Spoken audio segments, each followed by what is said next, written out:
আসসালামু আলাইকুম ওয়া রাহমাতুল্লাহি ওয়া বারাকাতুহু। সমস্ত প্রশংসা ওই মহান রবের, যিনি আপনাকে আমাকে সৃষ্টি করেছেন। আজ আমরা উপস্থিত হয়েছি গরিব দুঃখীর মাঝে সমগ্র উপহার নিয়ে, যাতে আমরা হযরত মুহাম্মদ সাল্লাল্লাহু আলাইহি ওয়াসাল্লামের সুন্নত পালন করতে পারি। সেই সাথে আমার একটি কথা বড় মনে পড়ে গেল। মহান আল্লাহ রাব্বুল আলামিন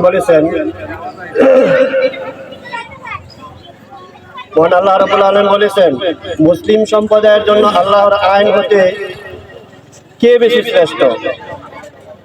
আমাদেরকে আল্লাহ রাব্বুল আলামিন বলেছেন সূরা মায়েদা 25 নম্বর আয়াতে বলেছেন যে মুসলিম সম্প্রদায়ের জন্য, বিশ্বাসী সম্প্রদায়ের জন্য আল্লাহর আইন বিধান প্রদানে কে বেশি শ্রেষ্ঠ। আমরা এতদিন সাক্ষ্য দিয়েছি কি আল্লাহর আইন শ্রেষ্ঠ না, সেই জন্য আমরা বিভিন্ন দলে বিভক্ত হয়ে বিভিন্ন জায়গায় ভোট দিয়েছি, তাই না? আমরা সকলেই যারা কলমা পড়েছি, যারা ইসলামকে বিশ্বাস করি, যারা কোরআনকে বিশ্বাস করি, সকলে আল্লাহর আইনকে বাস্তবায়ন করার জন্য আল্লাহর কাছে আত্মসমর্পণ করুন, আর না হলে পরকালে আল্লাহর কাছে জবাব দিতে হবে। আল্লাহ রাব্বুল আলামিন বলেছেন, মানুষ কি মনে করেছে আজ আমরা ঈমান এনেছি সে কথা বললে তাদেরকে ছেড়ে দেওয়া হবে? কখনো নয়। আল্লাহ রাব্বুল আলামিন পাকড়াও করবেন, কিন্তু আপনাদেরকে একটি সময় দিয়েছে, আমাদেরকে একটি সময় দিয়েছে, সেই সময় যখন শেষ হবে অবশ্যই পাকড়াও করবেন।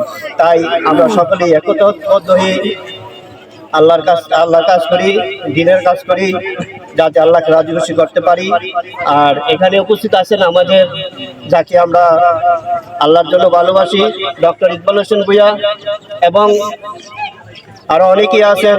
সকলের প্রতি সকলেই খেয়াল রাখবেন, যাতে সকলেই দ্বীনের পথে একত্রে থাকতে পারি, একত্রে কাজ করতে পারি, আমরা যাতে ইসলামের বিজয় দেখতে পারি সামনে আগামীতে, আমরা সেই লক্ষ্য করি।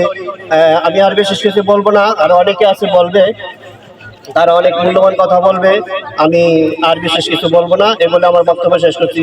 আসসালামু আলাইকুম ওয়া রাহমাতুল্লাহি ওয়া বারাকাতুহু।